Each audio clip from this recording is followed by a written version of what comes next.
Hello everyone, আশা করি তোমরা সকলেই ভালো আছো।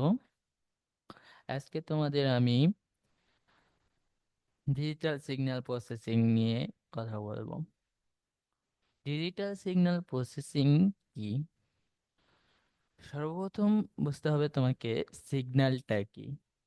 যেহেতু এটা ইন্ট্রোডাকশন ক্লাস, তো আমি প্রথমেই ইন্ট্রোডাকশন নিয়ে ডিজিটাল সিগন্যাল কি এবং ডিজিটাল সিগন্যাল নিয়ে কিছু কথা বলবো। এরপরে আমি মূল থিওরিতে যাব। তো সর্বপ্রথমেই যেহেতু ডিজিটাল সিগন্যালের নিয়ে কথা বলছি, সেখানে কথা হচ্ছে যে সিগন্যালটা কি, হোয়াট ইজ সিগন্যাল। তো এক্সাম্পল দিয়ে আমি যদি বলি যে ট্রাফিক পুলিশ কি করে, সিগন্যাল দেয়। দুটো সিগন্যাল থাকে ওদের কাছে, একটা হচ্ছে রেড কালার আর একটা হচ্ছে গ্রিন কালার। তো দুটো সিগন্যালের রেড সিগন্যাল দ্বারা কি মিন করা হয়? রেড সিগন্যাল দ্বারা এটা মিন করা হয় যে গাড়িটি স্টপ করতে হবে এখন, এর ওয়েতে আর গাড়ি চালাতে পারবে না। আর গ্রিন সিগন্যাল যখন দেওয়া হয়, তার মানে ঠিক আছে, ওই ওয়েতে সে গাড়ি চালাতে পারবে। তো সিগন্যাল এখানে দু ধরনের সিগন্যাল পাওয়া গেল, একটা হচ্ছে গ্রিন সিগন্যাল, একটা হচ্ছে রেড সিগন্যাল। তো এই সিগন্যালের মাধ্যমে একটা দ্বারা বোঝাচ্ছে যে গাড়িটা সে এই ওয়েতে চালাতে পারবে, আর একটা দ্বারা বোঝানো হলো যে এই ওয়েতে গাড়িটা চালাতে পারবে না তুমি। তো এখান থেকে সিগন্যালের একটা যদি ডেফিনিশন নিয়ে এসে নিই, তো সেটা কি হবে যে signal is a process that can carry some information is called a signal. That means তুমি সেখানে সিগন্যালটাকে, যে যেটার ভিতরে কিছু ইনফরমেশন থাকে, সেটা, সেই ইনফরমেশনটাকে আমরা সিগন্যাল বলছি। তো যে এক্সাম্পল দিয়েছিলাম, সেই এক্সাম্পল অনুসারে যদি রেড দ্বারা যে ইনফরমেশন থাকে তার ভিতরে, সেটা হচ্ছে তোমাকে গাড়িতে স্টপ করতে হবে, তুমি আর এই ওয়েতে চালাতে পারবে না। সেটা হয়তো 10 মিনিট বা 5 মিনিট ট্রাফিক পুলিশ যে সময়টা নির্ধারণ করে দিবে। আর গ্রিন সিগন্যাল দ্বারা বোঝানো হলো যে তুমি, হ্যাঁ, এখন এই ওয়েতে তুমি গাড়ি চালাতে পারো। তো এখানে সিগন্যালের মাধ্যমে কিছু ইনফরমেশন থাকে, যে ইনফরমেশন গুলা বোঝানোর জন্য আমরা রেড আর গ্রিন ইউজ করেছি। দেখুন, যেহেতু আমরা আজকে পড়ব ডিএসপি, যার মিনিং হচ্ছে ডিজিটাল সিগন্যাল প্রসেসিং। তো ডিজিটাল সিগন্যাল প্রসেসিংটা কি? তো ডিজিটাল সিগন্যালের আগে ডিজিটাল আর অ্যানালগ একটা কথা আছে, সেটা বোঝো।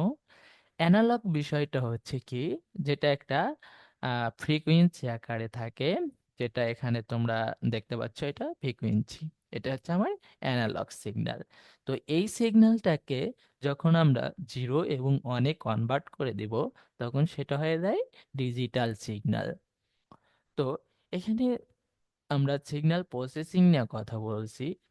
তো সেখানে সিগন্যাল প্রসেসিংটা কি সেটা বলছি, যে digital signal processing is use to process the analysis of digital signal to retrieve essential information or improve specific features through algorithms and techniques that are essential for applications starting from telecommunication and audio processing to medical image, imaging and control system. তো এখানে digital সিগন্যালটা হচ্ছে যার ভিতরে কিছু information থাকবে, essential information, এবং improve করবে কি স্পেসিফিক ফিচার্স গুলাকে সে ইমপ্রুভ করবে, এটা একটা ডিজিটাল সিগন্যাল। আর এই ডিজিটাল সিগন্যাল এর ইম্পর্টেন্সটা কি, বা ইম্পর্টেন্স অফ ডিজিটাল সিগন্যাল। তো ডিজিটাল সিগন্যালের ইম্পর্টেন্সটা হচ্ছে যে processing of audio and voice signal, audio and video signal compressions and noise reduction, processing of images like jpg, jpeg, png, etc। তো এখানে আমি একটা এক্সাম্পল দেব। সো এই যে processing audio and voice signals বা audio and video signal compressions, noise reduction, processing of image like JPG, PNG. তো এর পারপাসে আমি একটি এক্সাম্পল দিব। এক্সাম্পলটা হলো, মনে করো কোনো পাহাড়ি এলাকায় বা কোথাও, মানে এমন একটা জায়গা যেখানে সাধারণ মানুষ যাওয়াটা খুবই টাফ। কিন্তু সেখানে কি হলো, কোনো একজন মানুষকে হয়তো বা ঝড়ের কবলে হোক বা কোনো কারণে সেখানে কি হলো, যে একটা লোক চাপা পড়ে আছে। তো আমাকে এখন ওই মানুষটাকে উদ্ধার করতে হবে, কিন্তু সেখানে আমার সিম্পল ভাবে যাওয়াটা খুবই টাফ। তো এখন একদল চিন্তা করলো যে এই লোকটাকে বের করতে হবে, কিন্তু সে দলটা যাইতে পারবে আকাশ পথে। কিন্তু আকাশ পথে আর আমার লোকটা আছে কোথায়? সে একটা মাটিতে গ্রাউন্ডে আছে। এই গ্রাউন্ডে কোনো একটা কিছুর চাপা পড়ে সে লোকটি, মানে নিচে পড়ে আছে, বাট সে বেঁচে আছে, কিন্তু মারা যায় নাই। এখন এই লোকটাকে আমি উদ্ধার করতে যাব, কিন্তু উদ্ধার করতে হলে আমাকে একদিকে আমি সাধারণভাবে যাইতে পারতেছি না তার কাছে, আর অন্যদিকে একদল চিন্তা করলো যে আমরা ওই লোকটাকে আকাশপথে যা দেখবো। কিন্তু আকাশপথেও তো এটাকে কি সম্ভব নয়। তো এখন এখানে বিষয়টা হলো যে তখন ওই আকাশপথে যে, যেহেতু উদ্ধার করা সম্ভব না, তখন বললো যে না, একে একটা ড্রোন পাঠানো হোক। তো ড্রোন পাঠানো হলে কি হবে, যে ওই ড্রোনটার ভিতর থেকে একটা সিগন্যাল দেবে। তো সিগন্যালটা কি করবে, সিগন্যালটা এসে মাটিতে গ্রাউন্ডে পতিত হবে, এবং মানুষ নিঃশ্বাস নিচ্ছে, এটার একটা সিগন্যাল যাবে। তো এই দুইটা সিগন্যাল যখন ওখানে যাবে, ওর ভিতরে একটা রাডার থাকবে, যে রাডারটা এটা ডিটেকশন করতে পারবে যে এখানে একটা লোক আছে। এরপরে উদ্ধারকারী এসে একে উদ্ধার করবে। তো সিগন্যালের কাজটা এখানে কি হলো, যে এমন একটা সিগন্যাল সেখানে পাঠাচ্ছে রাডার থেকে, একটা ড্রোন দিয়ে সেখানে রাডার থাকবে এবং একটা সিগন্যাল পাঠানো হবে। আর মানুষের যে নিঃশ্বাসের সাথে একটা সিগন্যাল আছে, সেই সিগন্যাল, দুইটা সিগন্যাল যখন সে যাবে, যাওয়ার পরে এটা ডিটেকশন করতে পারবে যে এখানে মানুষটা জীবিত আছে। তো সিগন্যাল, যে একটা একটা এক্সাম্পল দিলাম, বাট এটা এক্স্যাক্টলি এটা কাজ করে ম্যানুয়ালি। তো সেখান থেকে আসলে যে ইম্পর্টেন্সটা কি সিগন্যালের, এটা বোঝানোর জন্য এরপরে আসো যে component of digital signal processing. তো ডিজিটাল সিগন্যাল প্রসেসিং এর ভিতরে কম্পোনেন্ট গুলো কি কি রয়েছে? এক নাম্বার কম্পোনেন্ট হচ্ছে ইনপুট আউটপুট, তারপরে compute engine, program memory, data memory. এখন ইনপুটটা হচ্ছে কি, রিয়েল ওয়ার্ল্ড থেকে একটা সিগন্যাল কি করবে, সে ইনপুট হিসাবে নেবে। নেওয়ার পরে কম্পিউট ইঞ্জিন এটা কি করবে, নয়েজটাকে সে রিডাকশন করবে। অর্থাৎ যে সিগন্যালটা নিবে তার শুধু সিগন্যালটাই যাবে, এর সাথে অন্য কোনো নয়েজ, সেই নয়েজগুলোকে রিডাকশন করে এরপরে সে কি করবে, প্রোগ্রাম মেমোরিতে আসবে। প্রোগ্রাম মেমোরিতে আসার পর সেটাকে ডেটা মেমোরিতে নেবে, এবং ডেটা মেমোরি আবার ওইটাকে সিগন্যাল প্রসেসিং করে কি করবে, স্টোর করার পর এখান থেকে আবার কম্পিউট হয়ে ইনপুটটা সে কি আউটপুট ইউনিটে যাবে।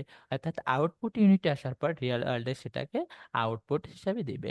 এবং ইনপুট আউটপুট বা কম্পিউট ইঞ্জিনটা কি, এর ডেফিনিশন এখানে দেওয়া আছে, তোমরা ডেফিনিশন গুলো দেখে নেবে। এরপরে application of digital signal processing. তো যে আমরা ডিজিটাল সিগন্যাল প্রসেসিং পড়বো, কিন্তু এই ডিজিটাল সিগন্যাল প্রসেসিং এর অ্যাপ্লিকেশন কোথায় সেগুলো একটু দেখে নিই। Processing of audio, video, voice, or images.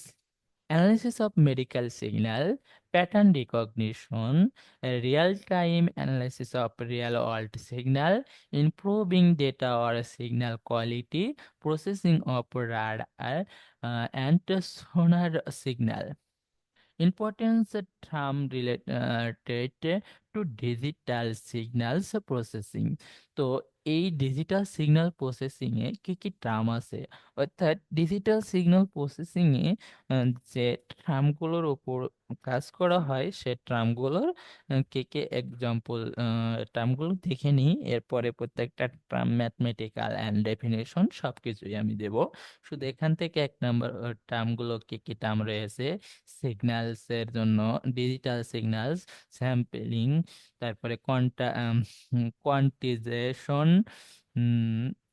Fourier transformation, discrete Fourier transformation, তারপরে fast Fourier transformation, convolution.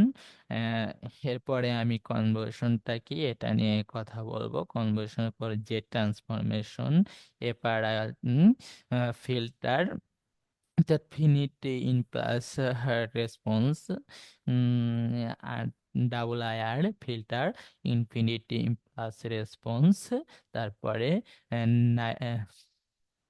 নাইকুইস্ট theorem,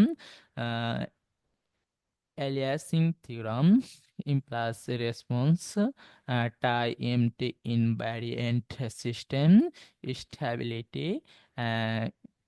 so এখানেই আমি ক্লাসটা শেষ করছি। এর পরবর্তী, এটা আমার ইন্ট্রোডাকশন ক্লাস ছিল। তো এর পরবর্তীতে আমি এখানে কনভলিউশন কি এবং কনভলিউশন এর হ্যাঁ কনভলিউশন নিয়ে, আমি কনভলিউশনটা কি এবং কনভলিউশনটা নিয়ে ক্লাস নেব। তো এখানে শুধু কনভলিউশনটা কি, যে এটা কনভলিউশনটা হচ্ছে সিগন্যাল প্রসেসিং এ, অর্থাৎ গুণনকে কনভলিউশন বলা হয়। তো এই কনভলিউশন দুই প্রকার, linear convolution and circular convolution, এবং এর ম্যাথমেটিক্যাল ডেফিনেশন সবকিছু আমি এর পরবর্তীতে দেব। তো থ্যাংক ইউ সবাইকে।